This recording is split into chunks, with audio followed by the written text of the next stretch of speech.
Welcome to another episode of Tin Roof Sports. So, guys, tonight we're going to do a live mock draft. We are actually already in our mock draft, so it's a 10-team PPR that we're doing 1 week from football season. And we're right in the heart of draft season for a lot of fantasy football leagues and everything like that. So for this draft, like I said, it's a 10-team PPR. We're actually in the lobby right now. I'm joining. I have the 4th pick. Anthony has the 8th pick. Eighth pick. We're just gonna see how this turns out. We'll talk pick by pick. First picks, guys on the clock in 46 seconds. Should be a fun season, dude. What do you think? I think this year, especially with COVID, there's still going to be a lot of teams that aren't fully vaccinated. So I expect some guys to be out for some periods of time. So I think there's going to be, instead of say like 20, 25, true number one receivers, it'll be like 40 true number one receivers, because you're going to have a lot of these guys that are young. A lot of these guys are in their second year, like T. Higgins or something. I mean, if Jamar Chase or who's the other guy they got? Tyler Boyd.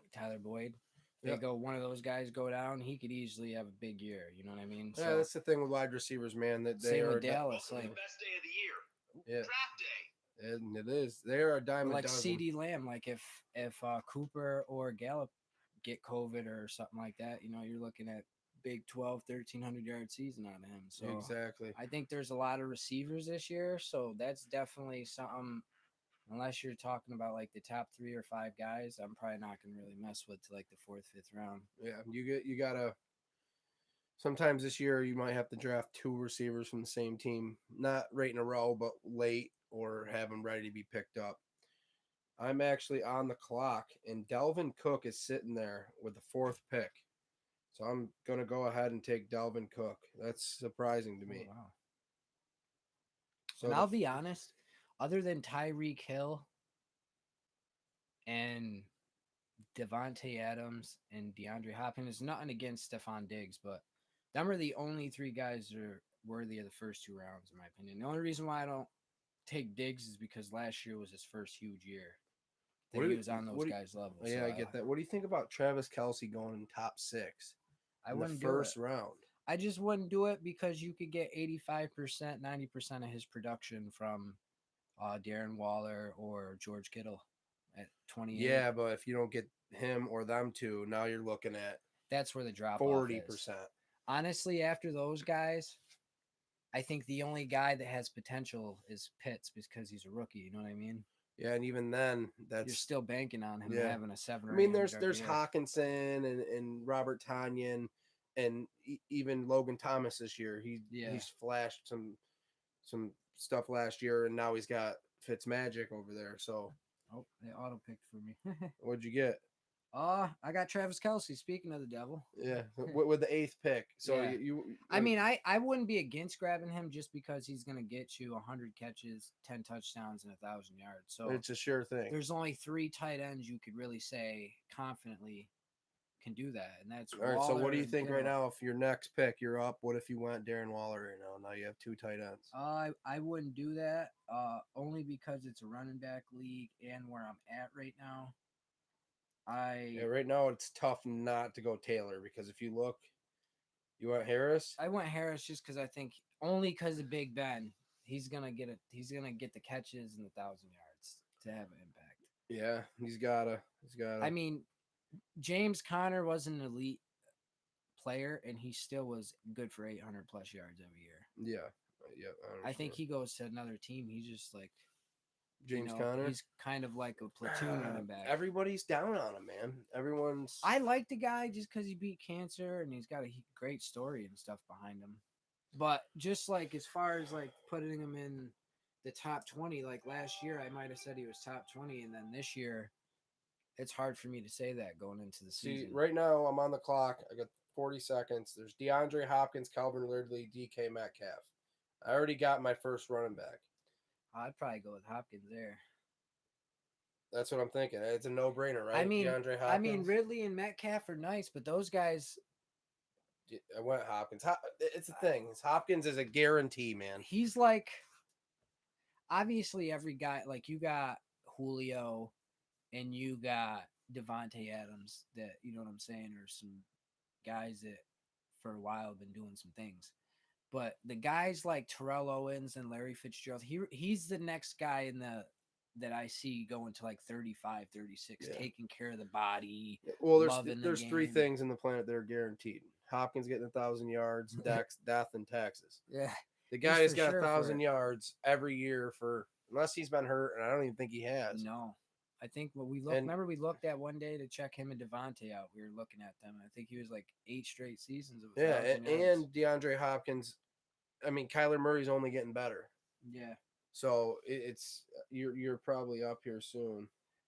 I just think the only thing that for me, like when you look at someone like you start comparing someone like a DeAndre Hopkins to like Stephon Diggs or Devonte Adams, the only thing you really do is you look at the back of the card, and he's just been doing it since day one. That's the only difference. Yeah, and that's he's the only explosive. Difference. He catches. But Devonte everything. Adams has also, and even Diggs last year, had more explosive seasons than he's had.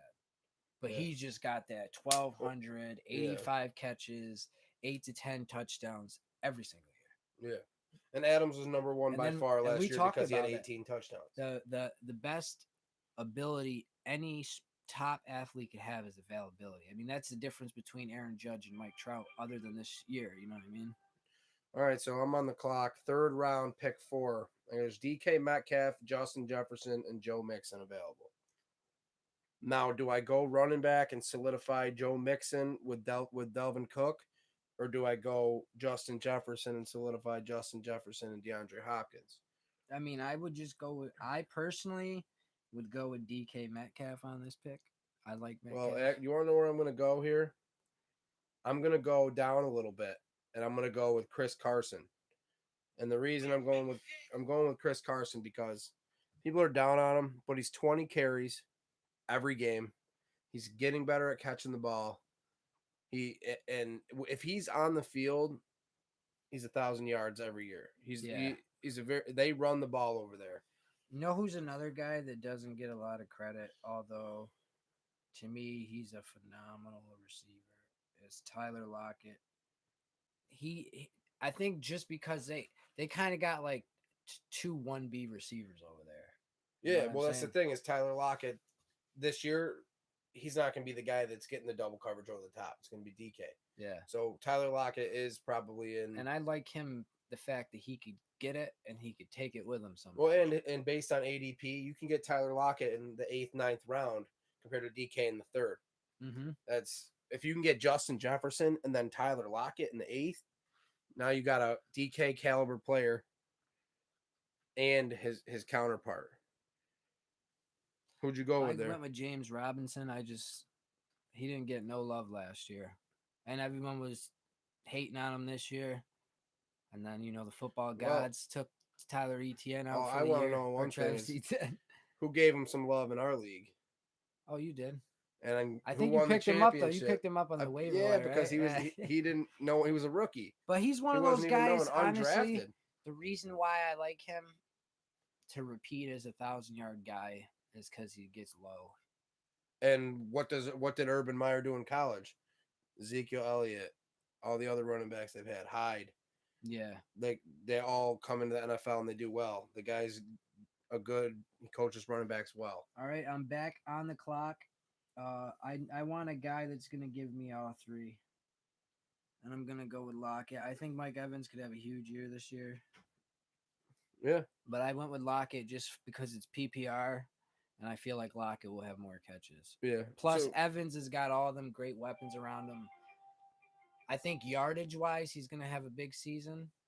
I just don't know if he's going to get enough touchdowns and catches to really, in fantasy, make him the number. Well, right now I'm on the clock, and Mike Evans, Amari Cooper, Godwin, Cooper Kupp, all of them are there. I'd go with Keenan Allen.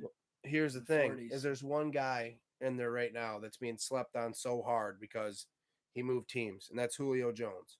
Oh yeah, and you know what's sick about that is he had like 700 yards in 8 games last year. And When's the last time Julio Jones wasn't in the top 15 in fantasy? he honestly could play 13 games and get 1,000-yard season. I have Julio Jones and DeAndre Hopkins and Dalvin Cook on my team. And Julio Jones is getting the ball thrown to him. It doesn't matter what team he's on. He's getting the ball thrown his way. So after 4 rounds, I picked fourth. My team, it went Dalvin Cook, DeAndre Hopkins, Chris Carson, Julio Jones in that order. What do you got for your first 4 rounds? I got Travis Kelsey, Najee Harris, James Robinson, and Tyler Lockett. Yeah, both good teams so far. You picked a little later in the draft. I personally wouldn't have went with Kelsey, my first pick. Oh yeah, but that kind of happened just because I would have went, probably. But hey, now you know what will happen in a draft coming up if Kelsey's there, so you'll have the information to see how it would turn out. I most likely with my first pick might have went with either Devonte Adams or a running back over him. I know this is crazy, but I'm going with it. I'm going to be one of the first. I'm going to be the second guy. I went Josh Allen in the 5th round, just because Patrick Mahomes is gone. I believe Patrick Mahomes is gone. Yeah, he is. He's gone. QBs. Yeah, Patrick Mahomes is gone. The next 3 are Kyler Murray, Dak Prescott, Lamar Jackson, Aaron Rodgers is 4th. I just think there's only reason why I'm not going with quarterback high this year is just so many now. Josh Allen's a sure thing. 20 points. Honestly, week, guaranteed. To be honest, if you count the top 5 quarterbacks just every week being a hit, just say they're going to hit every week. Yeah. Like they're going to have a great week, 25 plus. The top 5 guys are probably going to do it. If they did it 17 times, guys 6 through 20 are probably going to do it 12 or 13 times. So if you could get 2 guys and you just know matchups and mix and match, and you could go, just hypothetically, you could go Tom Brady, Joe Burrow. And you could grab that later on in the draft and roll with that. Or Baker Mayfield and Tom Brady. Yeah, you could. And obviously, if you could get Josh Allen, Dak Prescott, Kyler Murray, Lamar Jackson, and Patrick Mahomes, them are the 5 I would go if you're going to go top 5, fantasy wise. Aaron Rodgers guy. No, Kyler Murray ran for 850 yards and 11 touchdowns. We're talking fantasy. Aaron Obviously, Rodgers was still number 4. Listen, you'd have to give me Kyler Murray and 2 first-round picks to get Aaron Rodgers from me. Aaron Rodgers was number 4 fantasy quarterback last look year. At he had Kyler 48 Murray. touchdowns and 3 rushing. He had 51. Schneck took me out. But the reality is, Kyler Murray's still going to run a lot and put up the same numbers as he did last year. The chances that Aaron Rodgers are going to put up the numbers that he put up last year again are highly unlikely. No, I don't know. We'll see. If he goes 36-8, and Kyler Murray goes 28-12, but Kyler Murray runs for 850 yards and 10 touchdowns compared to 300 yards and 2 touchdowns, that's a huge difference in fantasy. Yeah, right. See, already it's the only problem. This is my thing with Kyler Murray. Kyler Murray's not Lamar Jackson. He's gonna get you 38 to 4,000 yards.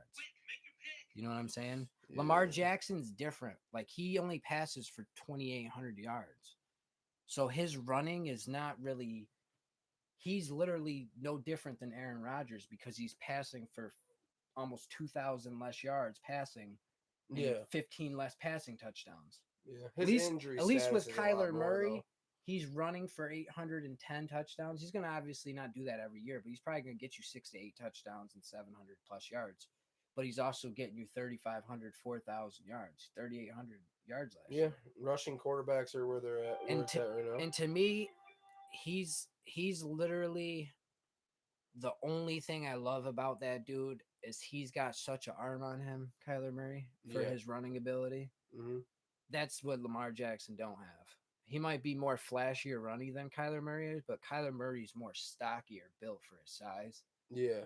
You know what I'm saying? He's like Russell Wilson, and he's got the cannon to go with it. I need a we are in the 7th round. I need a running back, but I'm not going to get another pick, so I kind of do like Mostert this year.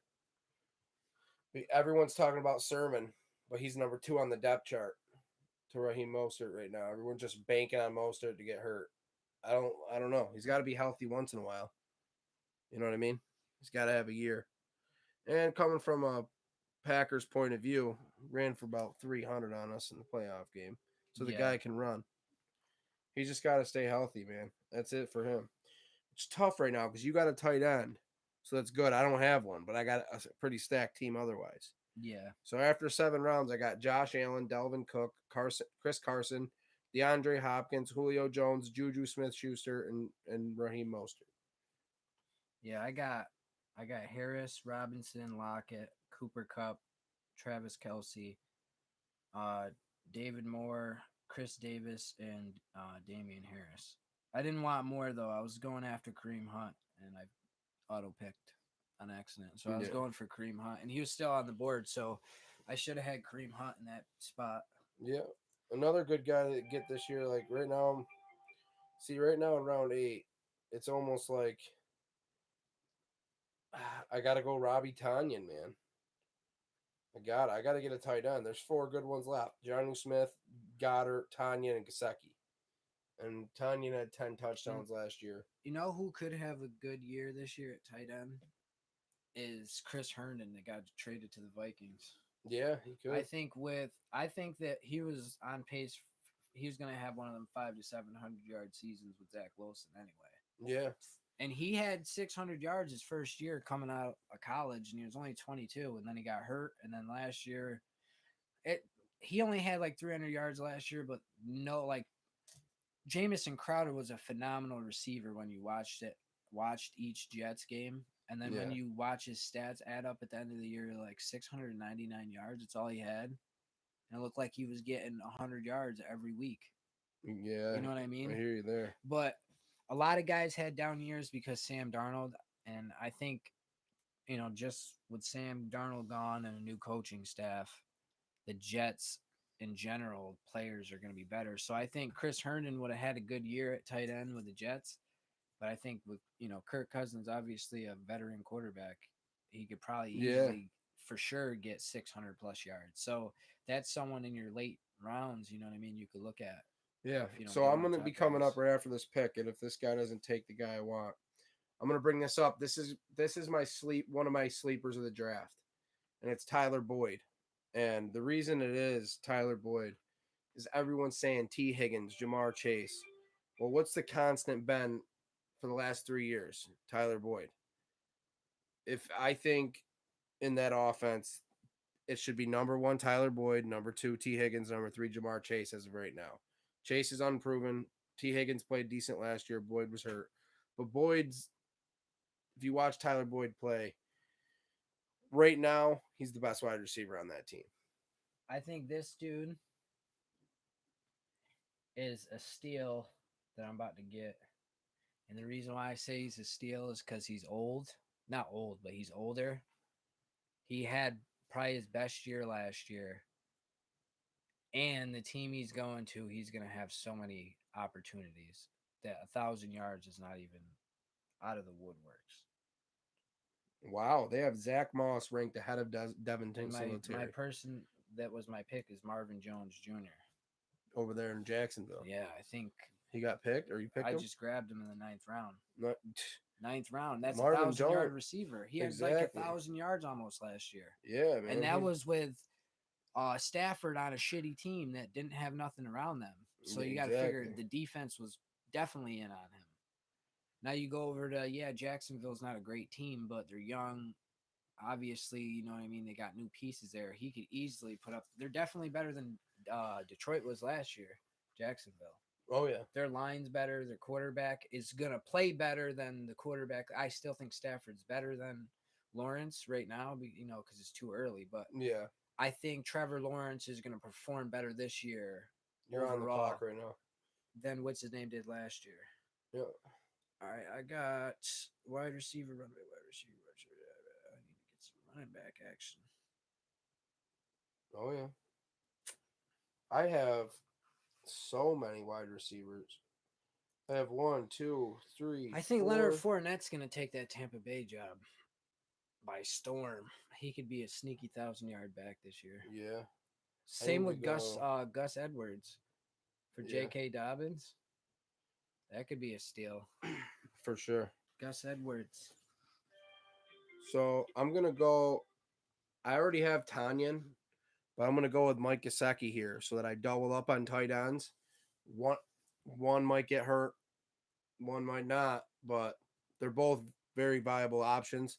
And when I went 2 decent tight ends, I can play it by the matchup. Sometimes I may get burned doing that, but a lot of times you probably won't, and it might turn out. Jonnu Smith was still on the board, but he's got Hunter Henry over there taking some spots from him. We don't really know who's gonna get most of that run. They probably might run a lot of 2 tight end I'll say sets. this.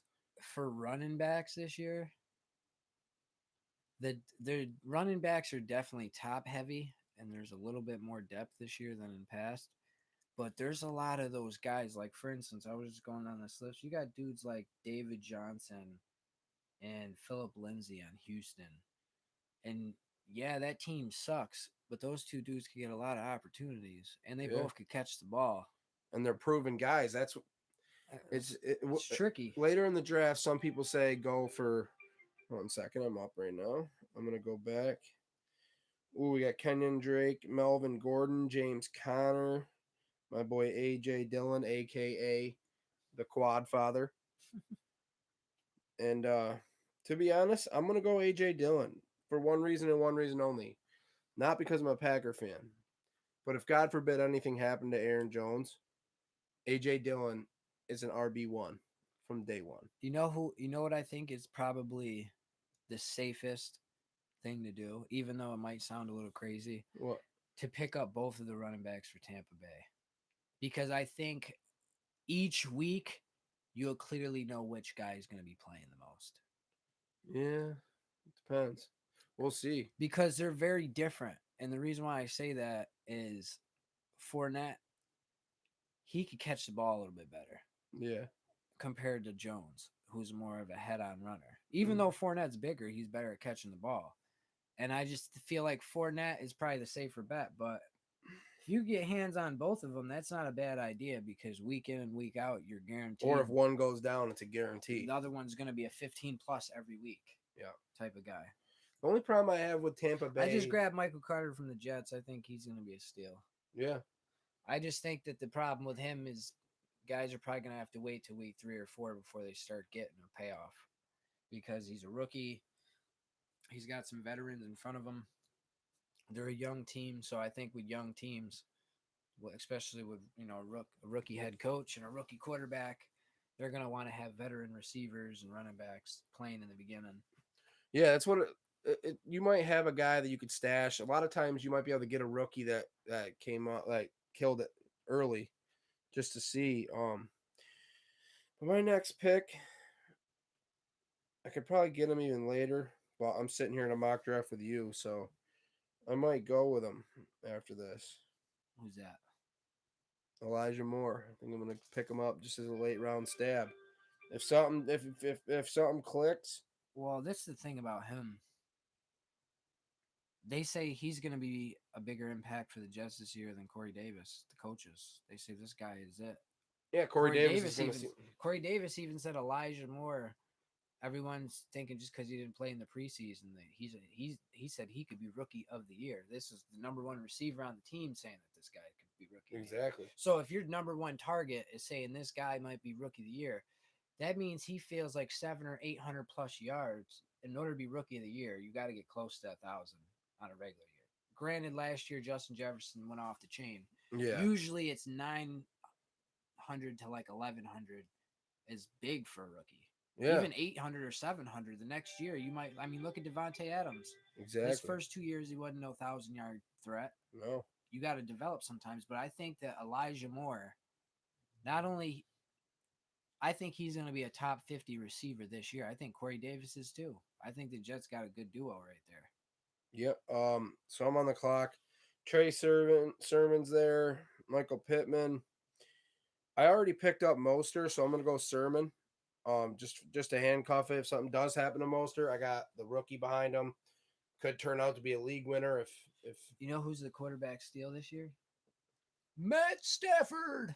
yeah. They're gonna Just throw the ball. because you could get him between like 15 and 20 as far as quarterback rankings.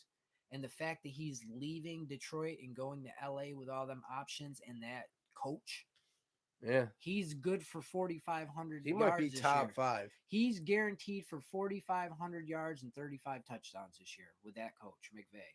Yeah. I think so. If he's healthy and plays, the 15 to 7, because you never know, a game or two he might sit if they're doing good at the end. But if he plays that 15 plus games, he's healthy all year, he's going to put up those numbers. He's done it with nothing. And if he had Marvin Jones and and if you're Kenny going to Galladay, build your team where you're going to stack for 10 rounds the best talent, Matt Stafford's the guy to get round 11 and on. yeah, he could be your either first or second quarterback if you wanted to wait late. And he's a dude that could get into that top 10 fantasy this year. He really can. If he finished 7th, I would be. You got Cooper Kupp and Robert Woods, and then Higbee, and then you got Cam Akers, and then whatever Well, else. Cam Akers is out for the season. Oh, he's out for tore the his season. Achilles. I wouldn't keep up with Yeah, that. no, it's all right. Oh, they just got what's his name? They just traded for running back. Sony Michel. Yeah, he'll be fine though. He had a he's a 800 good yard running year back. his rookie year. Georgia Bulldog. Either way, Todd McVeigh.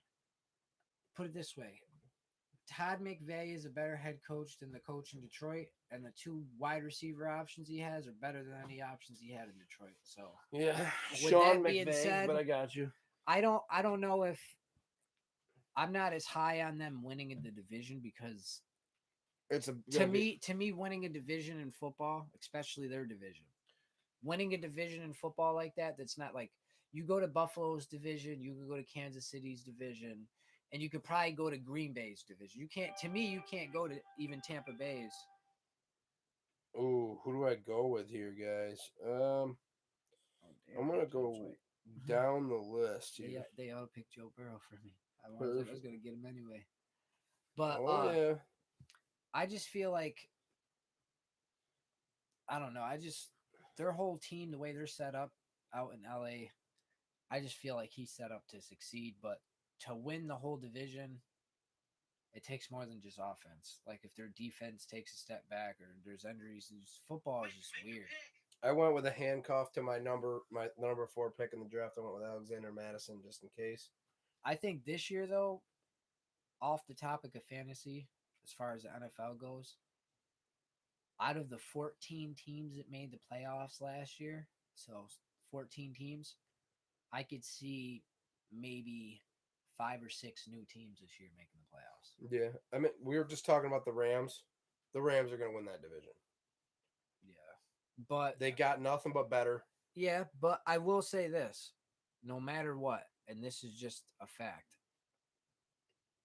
say the Rams, people pick them to go 11-6, right?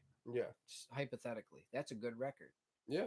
You could guarantee Russell Wilson's 9-8, and you want to know why? He's never had a losing record. He's been 9-7 or better every year of his career. So let's just say he's 500 and he stays true to his thing. That's 2 games right there, gap between those teams. That's not a lot of wiggle room. No. It's not like, say, you're Green Bay, where Green Bay is a 14-win team to me, and Minnesota's like a 9 or 10-win team. There's a 4 or 5 game gap there. So they could lose a game or 2 that they should have won and get away with it. Say a team like, I'm just saying hypothetically, say a team like the Redskins or the Cowboys, who are competitive but not great teams, go and beat LA. Number of teams LA should beat. But say they lose those 2 games hypothetically. Yeah. That could be the difference. And then say Seattle pulls off a fucking win over the Bucs on accident. Luckily, Yeah. Then you're looking at Seattle 10-7. They're not. I just think. What about San Francisco? San Francisco's not going to be the best team, or they're going to be last this year. But this is my thing. And Cardinals ain't no slouch either. I think 7-10 is where San Francisco is. And I would say LA Rams are 11-6. So to say that, 4 wins are separating 4 teams in my eyes. Yeah. So that means that, no lie, the NFC West is the hardest division to call this year. No lie. Someone could go put money on San Fran. People, they go 11-6. I was thinking that the Rams defense is head and shoulders above the other ones. San Francisco had the best defense on this list. Honestly, and this is me. I got two reasons. First of all, the Jets got Seattle's pick. But if there's a year that Russell Wilson will go against the grain and not be 9-8, even though I said 9-8, just because that's just going with what he is. Their defense overall in Seattle is trash.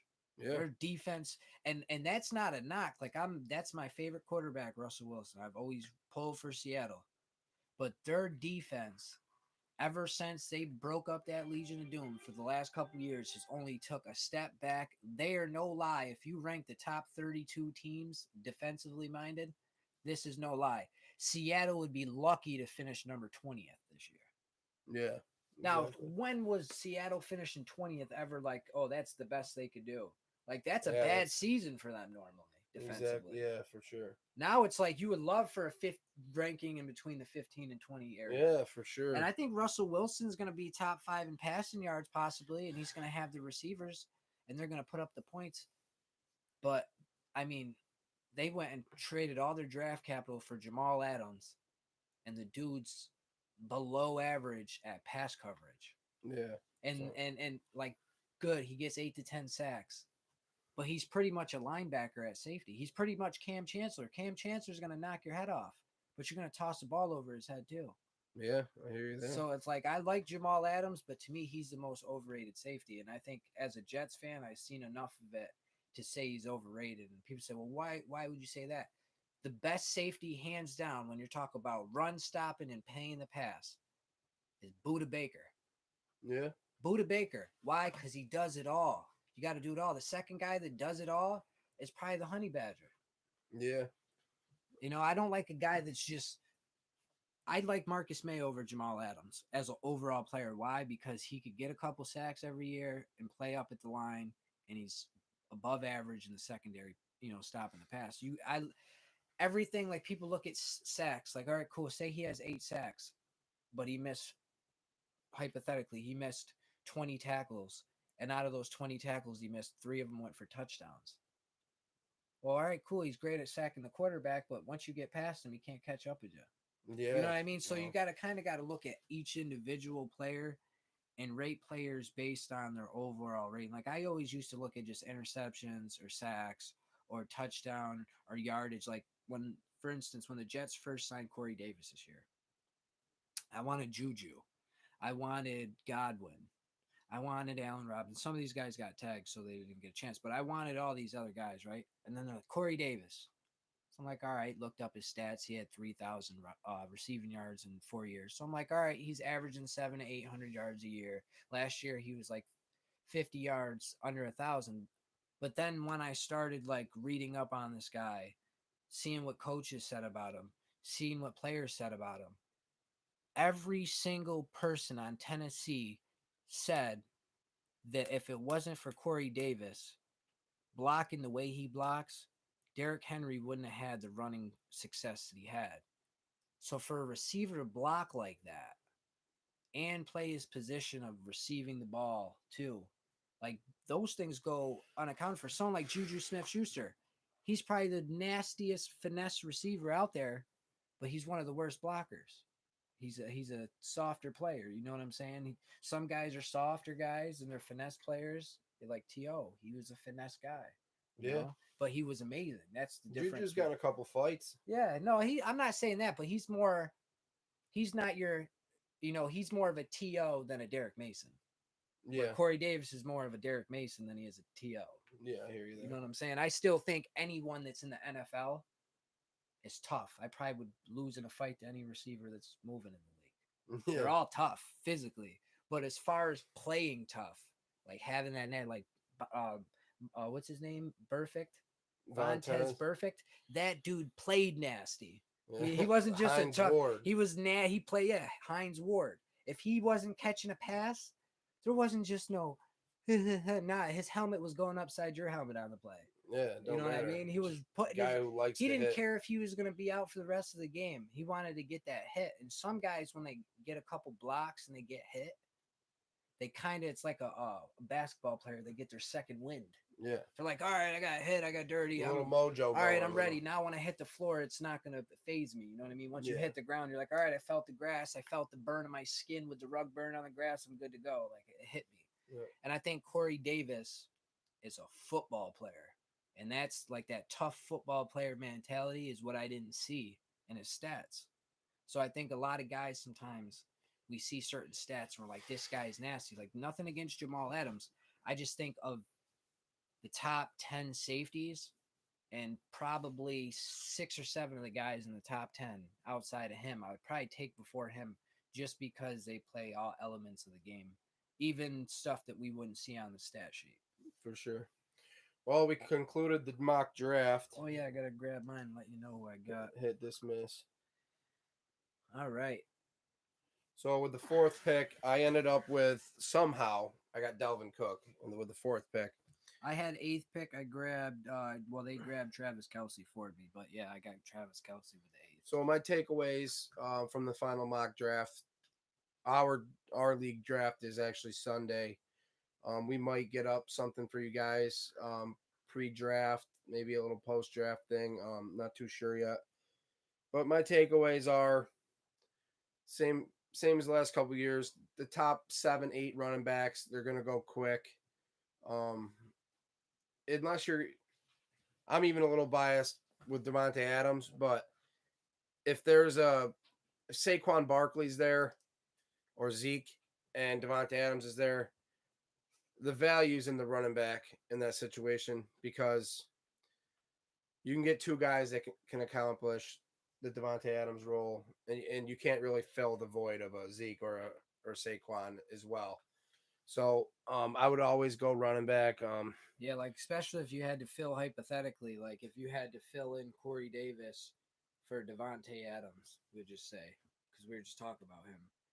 That's a drop off, but it's not the biggest drop off in the world. But if you had to go from like Saquon Barkley or one of those top running backs like Christian McCaffrey down to Leonard Fournette, that's a huge drop off right now. It's the ceilings and the floors are completely different on that. Another thing is tight ends drop off pretty quick going into this draft. I ended up having to get Tanyan and Gesicki. They both could have very good years, but they're not having Travis Kelsey, George Kittle type years, Darren Waller. Yeah. I went with a quarterback pretty early. I don't normally do that. I normally wait. I think Joe Burrow and Matt Stafford are 2 guys you could get outside of the top 15 that could really help you out. So those that's the thing with quarterbacks. Quarterbacks are there's 32 starters. The rookies you don't know, like Justin Fields, Zach Wilson, and Trevor Lawrence. Any of those guys, Mac Jones, they all could come out of nowhere this year. Mac who? Mac Jones. But so quarterbacks, there's 32 starting quarterbacks in the league that are going to get. Oh, by the way, just for everyone's opinion, I know a lot of people are like, "Oh, that was stupid for them to release Cam," but if you really think about it, you're not going. This Patriots team is not the Tom Brady Patriots. They're going to the playoffs. They don't have the playmakers around Cam Newton, and he's obviously no Tom Brady when it comes to smarts. So the best bet for them, they're going to be a 6 to 8 win team this year anyway. So do you want to go 6 to 8 wins with a guy that's going to be gone next year, or 6 to 8 wins with a rookie who could grow?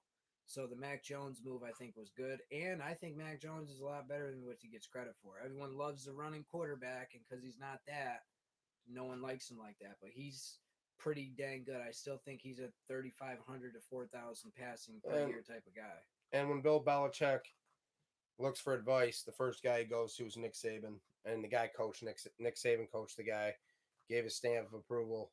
Bill Belichick's all in on him. Not to mention, too, if I was to give, like, not as far as like they play the same, but like as far as impact wise, like Mac Jones is no elite level quarterback, but he's going to give you that Kirk Cousins impact.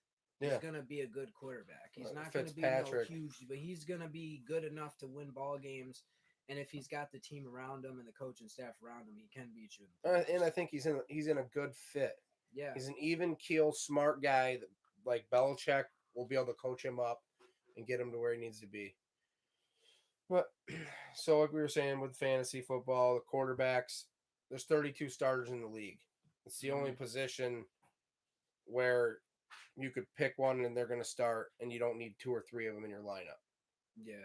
And I think if you could somehow, some way, pull off 2 running backs in your first 2 rounds, you could figure everything else after that. Yeah. Like There's if you're enough- like if you have to pick 5 and you Yeah. go with Saquon, Zeke, Alvin Kamara, something like that. And then the next round back you can get an Austin Eckler Yeah. or someone of that caliber, Najee an Aaron Harris. Jones or a Najee Harris. Yeah. Something like that. Now you got Najee Harris or Aaron Jones and Saquon Barkley or Alvin Kamara. You're pretty well set at that. And another thing, And 15, don't be afraid 16, to reach a little too. Like if you're at like 19 or 23, for instance, I'm just gonna give people like you're in the high teens or the low 20s. Don't be scared to reach for Chris Carson. Don't be afraid to reach for James Robinson. Don't be afraid to reach for Josh Jacobs because those guys might be in the 30s, but those guys are top 20, top 25 draftable type players. Yeah, exactly. And they're running backs. So that means you could get them at 25 and you could still get a T. Higgins, a Jamar Chase, Michael Gallup, Tyler Boyd, Corey Davis. There's so many guys. In the 80s and 90s, you got the Jarvis Landrys and the Odell Beckhams of the world and stuff. So you're going to get your receivers. Marvin Jones. I've seen guys in the hundreds. I wouldn't reach for a wide receiver. Yeah. I would more reach for a running back because the running backs. If you ain't getting the top 4 guys, top 3 guys at receiver, it's like for me, it's like you got Devonte, Tyreek Hill, you got DeAndre Hopkins and Stephon Diggs, and then after that, everybody else is up and down. You got a lot of number one receivers, but those The are problem the with guys. that is you're going to get guys in round 12, 13, 14 that outscore Devontae once or twice a season. Yeah. So but you're never going to get a guy. You're not going to get a guy in the 13th round. 90% of the time. Unless it's Elijah Moore. Well, you're not going to get a guy in the 13th round that outscores Christian McCaffrey. Oh, no. At running back. It's never going to happen. The only way that would happen, no lie, honestly, if it happens, it happens once a year with one guy. Maybe. Like James Robinson was like that guy last year, and he still wasn't the top guy. He was just a top 10 guy. The one game there, like 5 years ago, the Patriots running back had 4 touchdowns and then never played again. Or even last year, Justin Jefferson. I tell people right now, I'm not low on Justin Jefferson, but do not expect 1,400 yards again. Did you even see Adam Thielen on the list? Dude, he was like 50-something. Adam Thielen he was in like the Cooper Cup section. And that's not a knock against Cooper Cup because he's a good slot receiver, but like Thielen should not be in the Cooper Cup category. Adam Thielen is going to get a little pressure taken off. Other than that one year, 2019, I had him, and he had like 2 hamstring injuries, so they played like 10 games and had like 650 yards. But every year, like the 2 years before that and the last years, the dude's a 1,000-yard guy every year. Like, he's a red zone threat, man. And he loves to catch the ball and get hit. That dude loves to get hit. I love dudes like that. He's a really good receiver. So, like I said, even dudes like Jarvis Landry, don't be surprised. Like Jarvis Landry for 80s and 90s, he's an 800-plus yard receiver still. He might not be a legit 1,000-yard threat, but he could pull off 1,000 yards, and he's in the 80s. Same as Corey Davis and stuff like that. All right, well, so I had a question for you. So today, Matthew Berry released his fantasy ride or die, where he's going to try to get him in every draft he's in, no matter what, if he's got to reach. Who's your one guy, whether it be round 1 or round 10, that you really, really think will outperform either that or just consistently perform? Outperform his ranking? Either that or if it's Christian McCaffrey, he's going to be the best this year. Like just your ride or die, who you think is going to be. Can I give you 2? Yeah, outstanding performer of the year. So, like an MVP of fantasy football. Okay. So if I was to give you a ride or die top guy in the top, like he's not that he's not a top guy, but like I could see him being the number 1 fantasy player this year. Yeah. Outside of quarterbacks. I think the top guy that could do that is Taylor on the Colts. Jonathan Taylor? I think he could be the number 1 fantasy back this year, period, hands down. I think he could be a legit superstar. And then as far as like, I think this guy could be a top 50 fantasy guy, and he's ranked 150 is Elijah Moore on the Jets. I think he's going to be way above and beyond his fantasy projections. I don't think he's going to be a legit one receiver, but I think he's going to be a legit number 2 receiver, and he's being drafted in fantasy as like a fourth string type of dude. 150 he's at. Exactly. So I think Elijah Moore would be my guy that would go like he's way in the back. No one's talking about. I mean, people are talking about him, but in fantasy he's 150 overall. So I can see him. He's at 150. If you drafted him like within the 80s and 90s, I think that's a solid risk because he's going to fall between 50 and 100. He's not going to fall near 150. His ceiling's a top 50 fantasy guy, and his floor is 100. You know what I mean? The top 100 in fantasy. And then Jonathan Taylor, he, to me, his catching ability is going to the next level this year. Exactly. It's going to be 60 catches, 70 catches, 600 yards, and then the rushing is still going to be that 1,200 with 10 touchdowns. And I think obviously we already know Delvin Cook and McCaffrey and Barkley. We know these guys, even all the way to Aaron Jones. We know these guys. But if there's a guy that no one really knows is that guy, Jonathan Taylor is going to be that guy this year. Well, I got 2 as well, and my fantasy ride or die. I know I said I wouldn't draft him number 5 or whatever. Is Devonte Adams. I think he breaks 20 touchdowns. He had 18 touchdowns, and he played in 13 and a half games. I think the guy, Aaron Rodgers, is probably the most accurate quarterback of all time. The guy just sticks the ball wherever he needs, and even if he throws Devonte Adams open. I think he'll have a big year. I don't think he'll get 20, but it's not any hater thing. It's just 18 is so hard to surpass. Yeah, but it's hard. I'm just saying that's hard. Give the guy 2 more games. He's not that I don't think he's capable. Well, jeez. If he does that and he's not number 1 in fantasy next year, I might not play. Yeah, he was the number 1 fantasy wide receiver. No, I'm talking about numero uno on the. I don't know what he ended up with. I know he was close, but I'm saying like for fantasy though, he's ranked 8th this year. If he gets 20 touchdowns this year and say 1,500 yards catching and 100 passes, and he's not the number 1 overall pick period for fantasy next year, I'm withdrawing from the league. And because that's no love. Because it's one thing to do 20 or 18 and them high. But to have consecutive seasons like that, like remember Moss got 24, and then the next year he got like 11. Yeah. So my other guy, my bounce back performer that I think has a possibility to become the number 1 tight end again, I think is George Kittle. I think he was out. He battled through last year. Travis Kelsey is consistent. He's getting 1,010 no matter what. All right. So since we got our 2 sleepers in there, I want you to give me your number 1 bust and your number 1 stay away from on all levels. My number 1 bust this season. All right, let me think for 1 second here.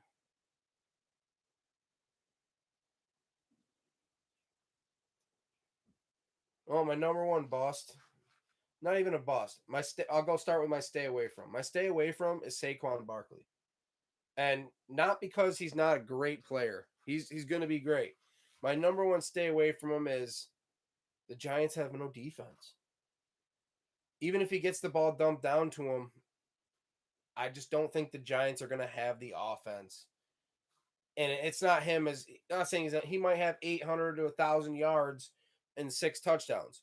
But if you're drafting this man 5th or 4th or 6th overall in your draft, he's not going to be that number 1 caliber guy to take you to a championship.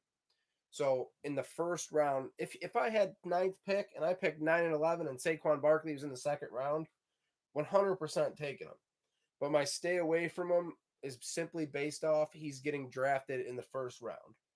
And there's too much inconsistency with his health to keep to put this guy as my number 1 ride or die. And my number 1 bust this year, based on his ADP, I want to say it's Chris Godwin. And the reason I think it's Chris Godwin is I think Antonio Brown takes over that number 2 spot. Antonio Brown came in late last year, was dealing with everything going on, and he's happy now. He's he got a Super Bowl. He's not all disgruntled anymore. He can really just focus on getting back to football. Yeah. And Antonio Brown is a Hall of Famer. And he's in tip-top shape, and I think he takes over for Godwin. So I think Godwin with the third, fourth round draft position compared to Antonio Brown's 8th, 9th draft position. I think it's a lot. It's different, and I got one more guy, one bounce back guy. Bounce back guy. My bounce back guy is Juju Smith-Schuster. My bounce back's Kittle. Yeah, that's my bounce back guy. I think I'll start with that. I think Juju Smith-Schuster. I think he has 1,000 again. I do. I think he was in a position last year where he should have been a 1,000-yard receiver, but with Claypool balling out and Johnson, they had so many guys. Just every week, it seemed like they were taking turns balling out. And he didn't do bad. I'm thinking, my stat line for Juju this year, I think he gets 103 catches, which is a lot.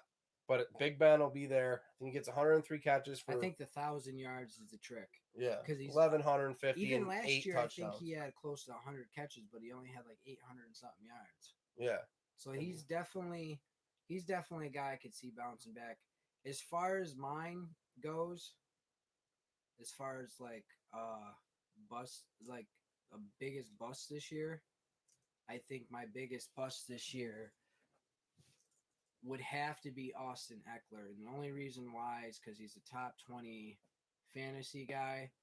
And to me, you're not going to be a top 20 fantasy guy 4 years in just because you're going to have opportunities. And that's where everyone's drafting him, is based off the fact that he's going to be a starter and he's going to have opportunities. Doesn't mean he's not. I just am not putting my money on it. So I think he is going to be your biggest bust of this year. You want to know who Matthew Berry's ride or die was? Who was that? Austin Eckler. Oh, wow. That's crazy. He says Austin Eckler's going to have 100 catches. He's going to have 100 catches and 200 rushes. He's definitely, I will say this, he is the most dangerous pick in the top 20, if you want me to say that. Yeah. And the only reason, because I believe he definitely could get close to 100 catches plus 1,000 rushing yards, which means he's probably going to at least have 700, 800 receiving yards with them 100 catches. Yeah, that'll put him as an RB1. Plus, you know what I mean? So I think he definitely is going to have the opportunity. I just don't know he's going to perform to be that. He drafted him number 6. And my biggest stay away from, and I know this is going to probably even, you're going to be like, what? And I just listen. 1 year, we're going to wake up and Devonte Adams isn't going to be 1,000-yard receiver in 5, 6, 7 years. We're going to wake up and DeAndre Hopkins is not going to be 1,000-yard receiver no more. You know, everybody has their day. Yeah. Travis Kelsey, this season is where you're going to see his stats drop off. Age is going to catch him this year. Oh, we'll see. So he's my stay away from. And to be honest with you, you could probably get, even if he stays healthy and performs like he used to, like he normally does, you're going to get 90% of that production out of Kittle or Waller if they stay healthy. Exactly. So to me, because you could get guys in the 3rd, 4th round that'll give you what he gives you, and the fact that, yeah, he's got like, 6, 7 straight 1,000-yard seasons as a tight end, but it's like, it's got to end someday. Exactly. Yeah. And I'm just feeling like he's like 32, I think now. For a tight end, that's close, to getting up there in age. Like, how many more 1,000-yard seasons can you expect out of a receiver at that age, let alone a tight end who's blocking like a lineman, taking on hits? Yeah, you got Patrick Mahomes throwing the ball to you, so the yards and opportunities are going to be there, but eventually that step is going to be there. Like, that step's going to be lost, and you're going to see him. I mean, look at Zach Ertz. Until Zach Ertz was Zach Ertz last year, nobody thought Zach Ertz was going to fall off the face of the earth. I get it. So he's my guy that is like, he could have the Zach Ertz syndrome this year, where he could get banged up, or he could have like a 800-900 yard season. But for being drafted where he's at, if he don't have 1,300 yards, he's not a top 10 player. You know what I'm saying? Yeah. So it's not even just the 800 to 1,000. Like if he's gonna get 800 to 1,000 yards, then he needs to be drafted in like the 4th or 5th round. Yeah. Because that's still valuable for a tight end. That's Oh, still for sure. 5'5", but now you're like a step behind Kittle instead of a step ahead of Kittle. Yeah. And right now he's a step ahead of Kittle. And I think if it's not this year, next year, we're going to see that year where he just takes that step behind Kittle and Waller, and those guys are going to be your top 2 tight ends for a couple years. But and then I think Hawkinson and Pitts are obviously guys that in the next couple years could be that number 1 guy too. So. All right, guys. Well, there you have it. So we did a whole mock draft for you. We talked about some busts, some sleepers, some ride or dies, stuff like that. It's draft season, man. Funnest time of the year. Football's here. It's like Christmas to me. Anthony, it's like Christmas too, but then it's like doomsday, like week 4. So yeah, it just depends. Just depends. I mean, some years it's like it's crazy, to be honest with you. The year that I got the 9th pick was the best year I've had. Yeah. So I personally, I was 9-4 that year. I personally don't mind getting that late pick, because if I got to get Devonte Adams at 8 and I get stuck with Najee Harris at 12, I'm going to be happy. One last thing of advice. Even if you start 0-4, you can still win the whole thing. Yeah. 100%. But all right, guys, have a good night. Peace out. Tin roof.